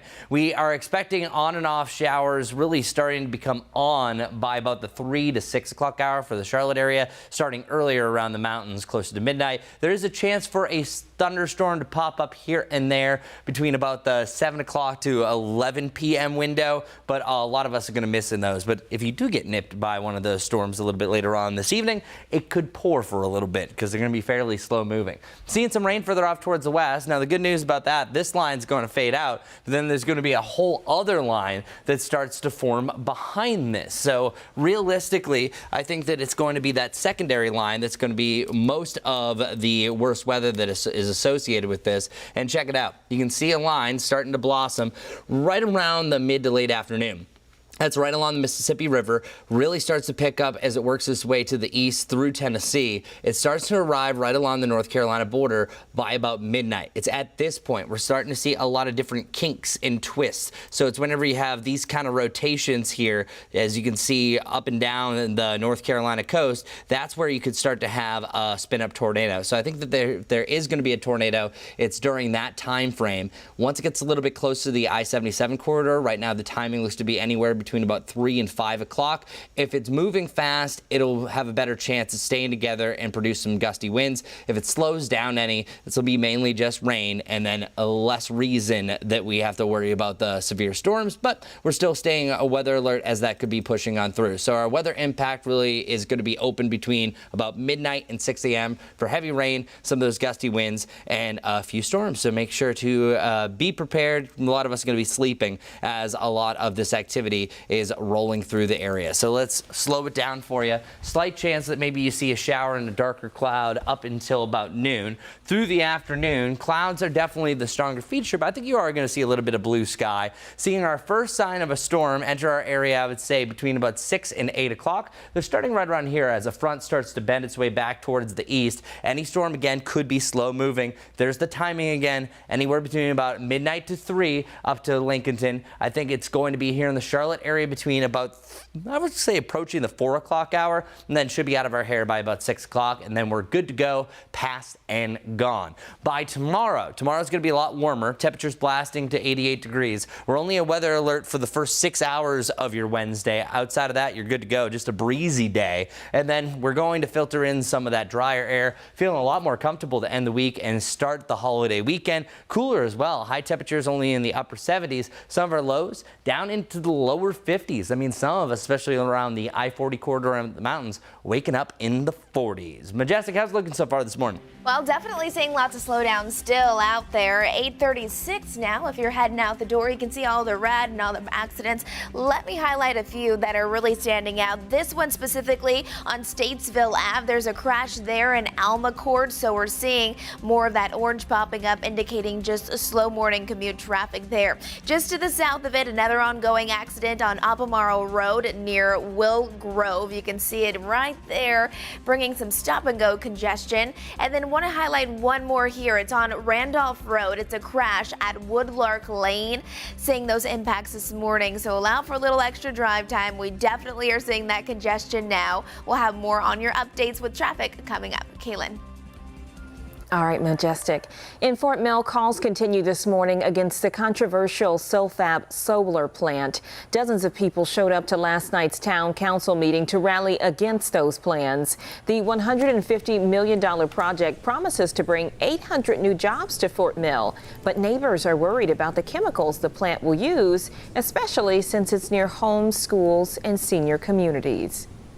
We understand you are voting on a tax incentive. We are here tonight to voice our concerns about the location and the improper zoning based on undeniable facts. 1 million cubic feet of toxic gas stored outside is not compatible just a few feet away from school grounds. Well, Sulfab Solar also held a meeting last night saying it has all the approvals from local, federal, and state regulatory agencies to start that construction. 8:38 now in Washington. President Trump is expected to meet with House Republicans today as the party debates his one big beautiful budget bill. Despite some pushback from conservatives, debate could begin on the bill as early as tomorrow. NBC's Alice Barr following the latest this morning from Washington. Well, thank you very much, everybody. President Trump taking a trip to Capitol Hill today to urge House Republicans to pass the massive budget package of his top policy priorities. This is arguably the largest and most comprehensive piece of legislation that Congress has worked on in probably generations. Republicans can pass it on their own, but there are internal divisions over how to pay for spending increases on immigration and extending the 2017 tax cuts, including through cuts to Medicaid and food assistance. We got a few issues to resolve, but we're working with all the interested parties to do that, and I'm confident that we will. The bill already cleared one committee vote. The Rules Committee now set to take it up starting at 1 a.m. tomorrow. Democrats slamming the timing, accusing Republicans of hiding the debate. Republicans know that their efforts to take away health care from millions of Americans is deeply unpopular. President Trump also focused on foreign policy in a 2-hour phone call Monday with Vladimir Putin, pushing the Russian leader to end his war in Ukraine. I said, when are we going to end this, Vladimir? I've known him for a long time now. I said, when are we going to end this bloodshed, this bloodbath? It's a bloodbath.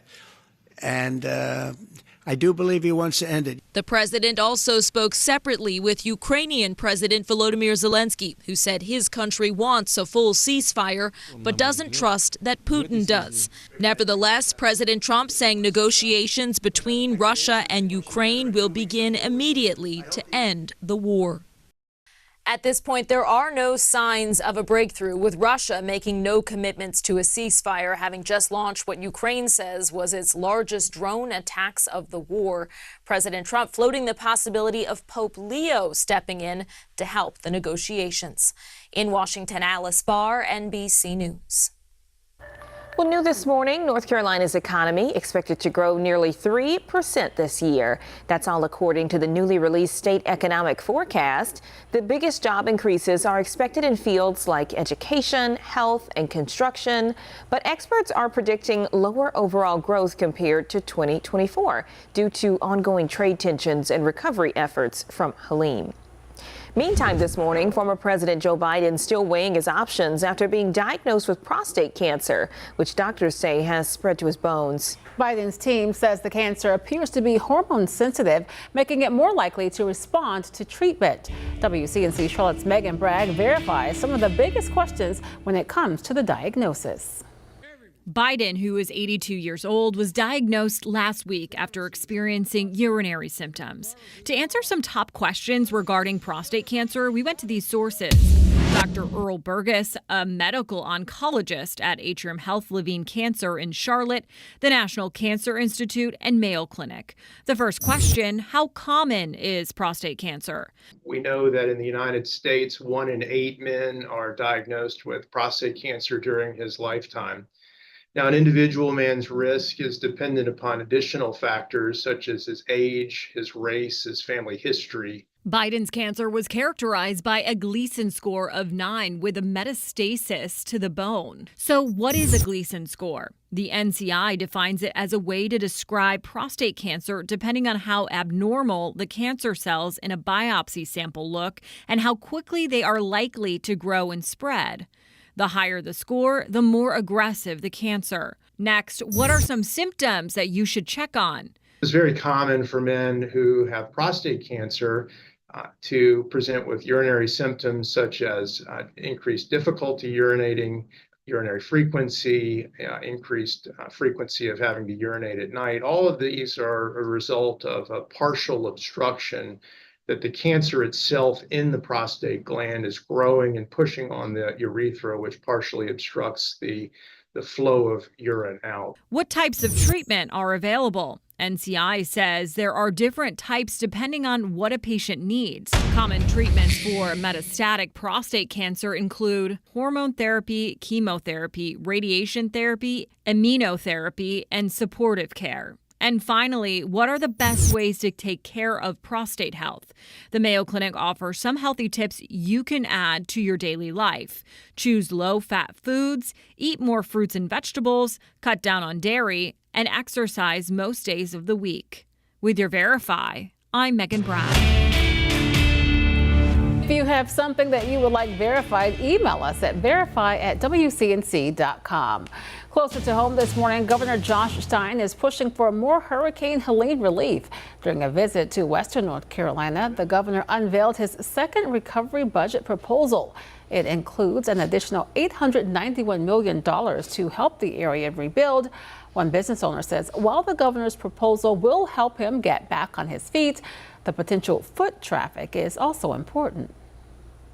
Get in your car and give us a chance. Get out here and just, because, I mean, you've only got to look at the scenery here. It's beautiful, you know, and there's people that are hurting and that are needing that business.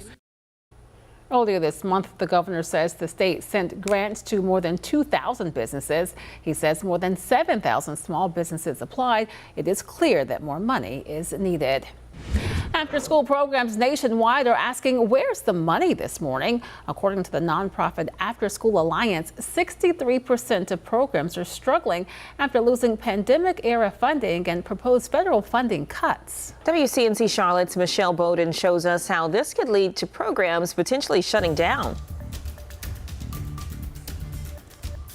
Congress sets aside federal money each year to help pay for after-school programs across the country and right here in Charlotte. Now, though, that money is in danger of being cut, leaving some programs trying to figure out how to stay open.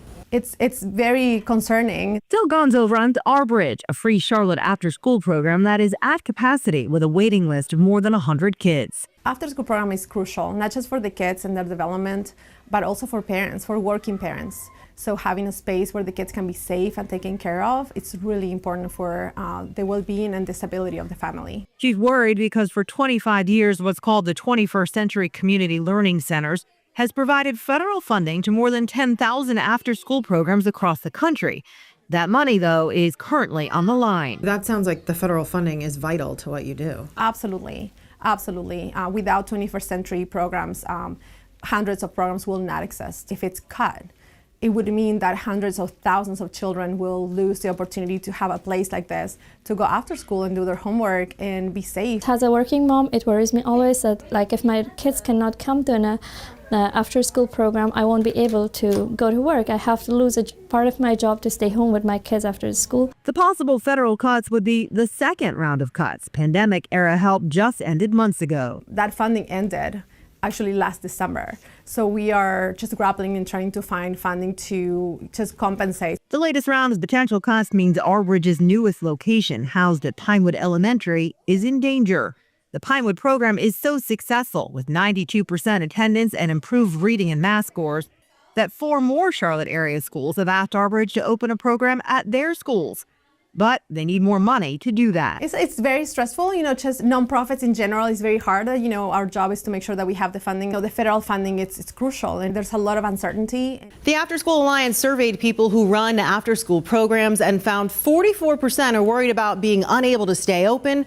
Most say their costs are going up and the amount of funding they receive is going down. Reporting in Charlotte, Michelle Bowden, WCNC Charlotte. Back to you. We know that having great child care is certainly a necessity for a lot of parents who are working. Yeah, it's one of the hardest things right now. It really is. And for a lot of parents now heading into summer as well.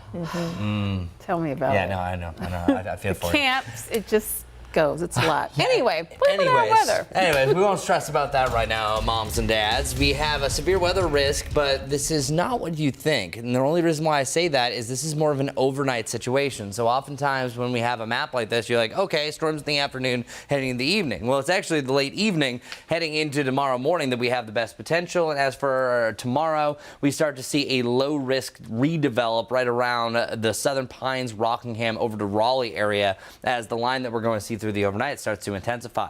All in all, this is what our day is going to look like. You will see some areas of blue sky from place to place. Still not too bad. High temperatures right around that 80 to 83 range for the greater Charlotte area, 84 in Lancaster and Rockingham, and then 78 degrees around Hickory. There is a slight chance for rain heading into the evening all in all, but those clouds are pretty much going to be locked and loaded. The reason why is we have this front that's still twisting and bending and doesn't really allow us to see that moisture return until a little bit later on. Once this front gets a little bit close to us, it takes a while for the cold air to really sink in, so it's actually going to be your Wednesday that will be the warmest day of the week. Let's talk about our weather impact window. That's from midnight until 6 a.m. Heavy rain, gusty winds, and a few storms will be the biggest problem that we have. But there will also be a chance for a few storms during this evening. Now, there is a chance outside that those could be a little bit stronger, but the main impact that we're going to have is a decaying line of storms further off towards the west. Now, this is going to have a history.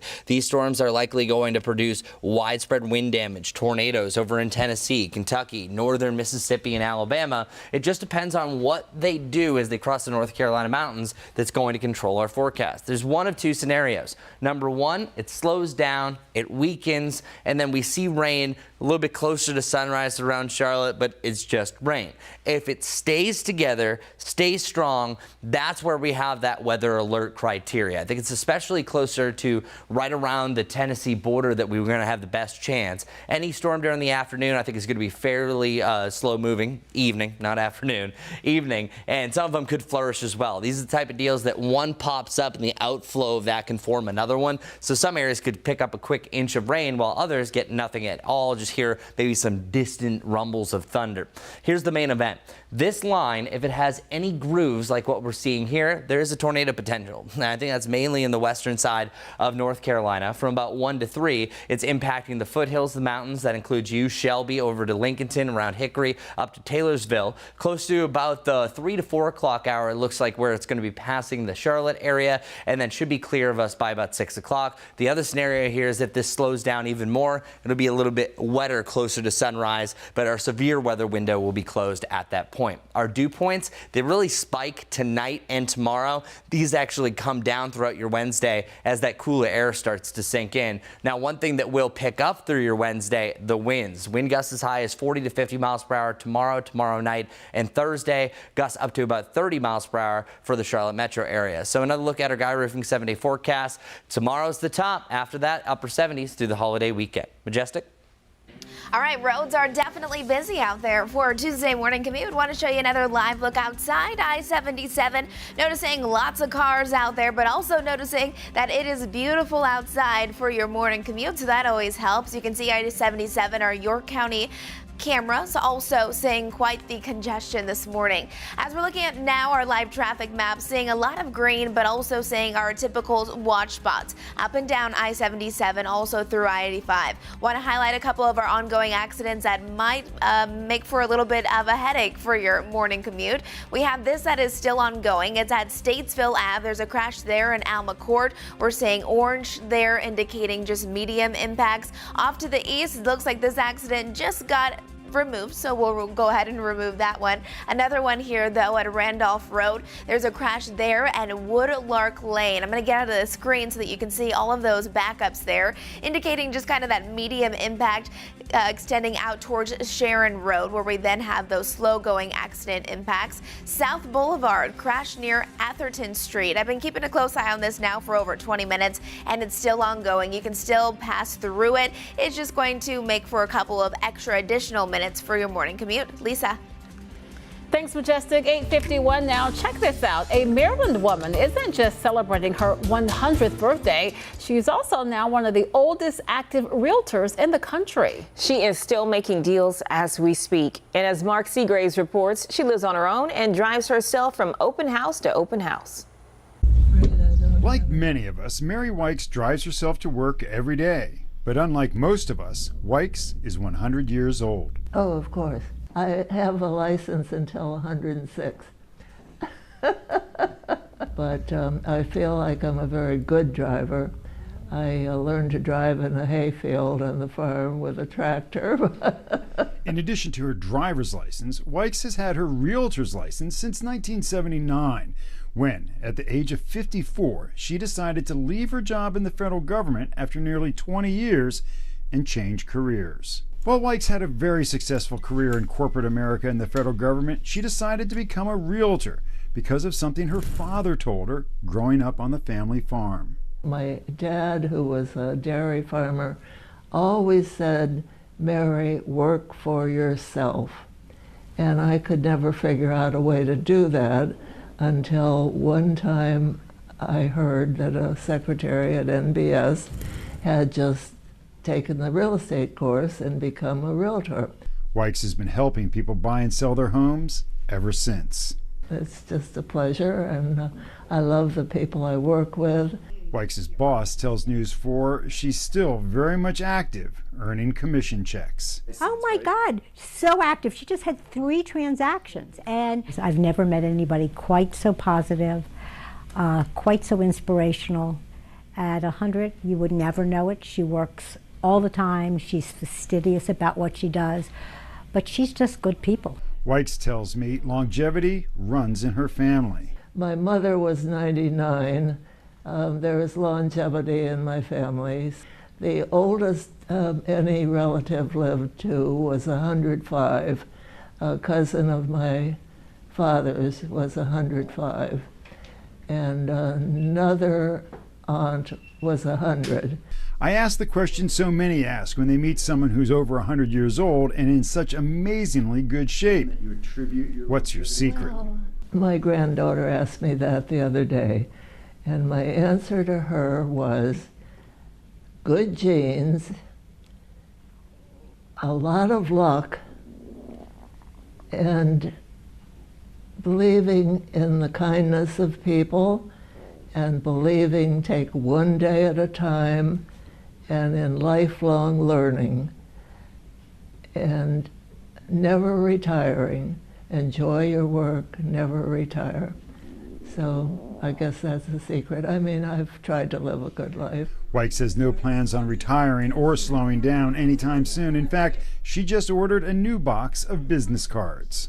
I'm giving everybody a business card, just as a reminder that I'm still working. Well, that's why I'm still here, because I love the people I work with. And loving the job you do does not hurt. Certainly does not. I don't know if I want to be working at 100. I've never heard that before. My grandma's not 100 years old, but she is older, but she keeps on going all the time. She's active. She really embraces being independent. I'm like, Grandma, do you want somebody to come over and shovel your snow? Right. Oh, no, honey. I got to wake up and do it myself. It's like, do you want us to come over and mow your lawn? Oh, no, I got this. And She's pretty impressive. There's something to be said about staying active. I do think that helps a lot, for sure. Yeah, great words of advice. I feel like a lot of times it's something like, oh, I drink Dr. Pepper every day. And it's like, that was fantastic. Or they'll say like chocolate and wine. Yeah, I'm gonna say, hey, that's good life too. You know? Well, we're going to take a quick break here, but keep it with us on WCNC Plus. We're going to have another check of that forecast coming up in just a moment, as well as traffic. Then we're going to hand things over to our own Jane Monreal at the Live Impact News Studio on WCNC Plus. Keep it here.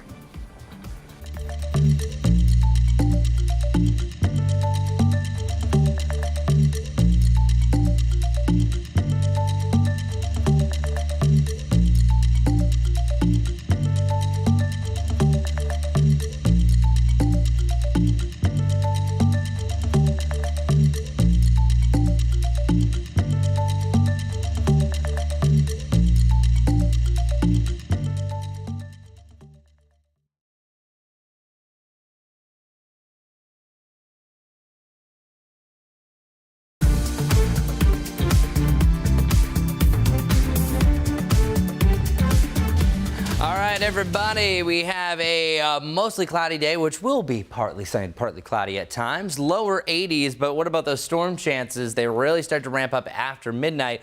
Chance of an isolated thunderstorm, though, still possible during the evening hours. Here's how it all goes down. The mean line of storms arrives right along the North Carolina border closer to midnight. It's about midnight to 3 that we see it in the foothills and the mountains. Closer to about 3 to 5 across the Charlotte area. Should be out of our hair by about 6 o'clock, and then we're drying out, but we're actually hitting our high temperature tomorrow, 88 degrees, upper 70s, feel more comfortable into the weekend. Majestic. All right, let's take a look at some of those drive times as we are heading into our Tuesday morning. You can see from Gastonia to Charlotte, 34 minutes to get you there. It'll take you 1 hour if you're coming in from Waxhaw. In addition to that, there's a live look outside. It is gorgeous, though. You can see I-77, a little shaky on that camera, though, so a little breezy at times. You can see a live look outside, though. York County looks fine, not seeing anything that's too impactful. Just make sure you're driving safe for your Tuesday morning commute, and we'll be sure to let you know if we see anything too concerning.